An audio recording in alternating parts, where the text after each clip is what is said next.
بسم اللہ الرحمن الرحیم۔ اشاعت الاسلام کیرانہ چینل سے میں محمد ساجد خان کیرانوی۔ السلام علیکم۔ بابری مسجد مقدمے کا آج آخری دن تھا۔ اس بیچ کچھ لوگوں نے مداخلت کرنی چاہی جن کو سننے سے عدالت نے انکار کر دیا۔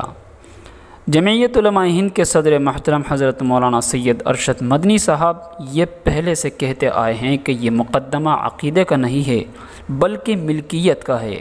عقیدہ تو دونوں طرف سے ہے اور ہمیں عدالت پر پورا بھروسہ ہے کہ سپریم کورٹ جو فیصلہ دے گی ہم اس کو مانیں گے۔ جمعیت علماء ہند کے وکیل مسٹر راجیو دھون اور ان کی ٹیم نے بہتر طریقے سے بحث کی ہے۔ مسٹر راجیو دھون کے سامنے ہندو فریق نے ایک پرانا نقشہ دکھایا تو مسٹر راجیو دھون نے اس نقشے کو پھاڑ دیا اور کہا کہ کیا کریں ہم اس نقشے کا۔ واضح رہے کہ آج سنوائی کا 40واں یعنی آخری دن تھا۔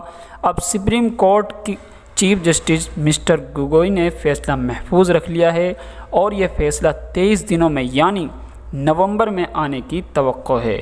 لہذا اس وقت اجودھیا میں دفعہ 144 لگی ہوئی ہے۔